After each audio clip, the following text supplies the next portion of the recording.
Située sur la Seine à l'ouest de Paris, voici l'île Saint-Germain.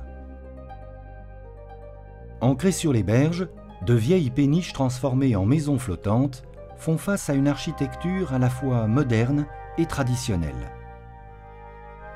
En accostant, nous découvrons l'une des dernières créations de maisons contemporaines de l'île. Implantée sur un terrain d'angle de 1300 m², l'habitation principale se déploie du rez-de-chaussée au 3e étage et totalise 650 m² habitables. Les bureaux occupent l'aile gauche de la maison sur 380 m². Coloré dans la masse et coulé en place, le béton occupe ici le premier rôle. Les tons chocolat et ivoire des façades extérieures assurent la transition visuelle entre l'immeuble blanc de logement et les bureaux de couleur noire conçus par Jean Nouvel. Côté rue, l'originalité du projet a été de construire la maison dans l'alignement et la hauteur de 2 immeubles mitoyens en faisant disparaître visuellement la notion de 3 étages. Afin de dissimuler les hauteurs des niveaux, des panneaux en béton de très grande dimension ont été coulés en place. Pour arriver à cette performance technique, 4 banches métalliques ont été assemblées entre elles. Afin de masquer les joints de raccord entre les banches, une matrice de 4,80 m de large sur 5,60 m de haut a été posée sur la face interne des coffrages. Des ouvertures et des fenêtres ont été créées dans des géométries originales destinées à brouiller les pistes sur les emplacements des niveaux de la maison. Des mailles métalliques disposées sur les ouvertures des façades donnent à la construction sa forme compacte et évitent toute ressemblance avec les bâtiments voisins. Le béton autoplaçant a permis de reproduire très finement l'aspect veiné de la matrice dans une teinte homogène et dans un seul volume. De la maison, le passant ne devine presque rien. L'impression se confirme sitôt passé le corridor. L'on découvre alors un temple de lumière au volume imposant.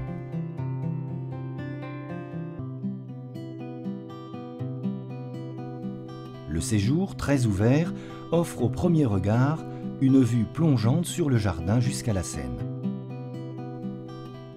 La baie vitrée du salon s'efface dans les profondeurs du sous-sol et s'ouvre sur une terrasse de plain-pied. Le plancher en bois de teck dispose d'une partie centrale escamotable pour laisser place à la piscine.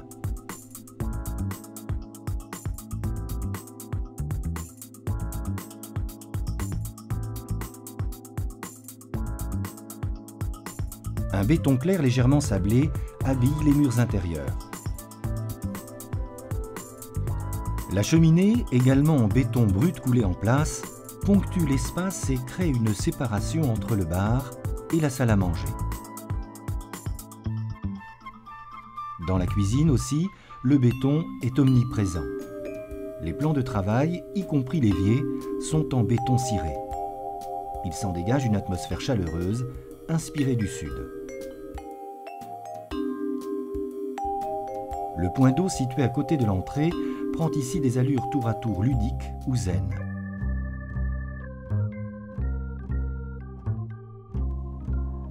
Le vaste plateau du premier étage, ouvert en mezzanine, préserve le sentiment d'espace et optimise la fluidité des mouvements.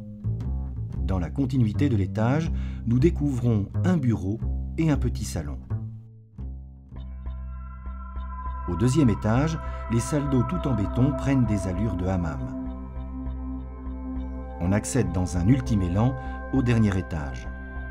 La suite parentale s'inscrit dans un raffinement sobre.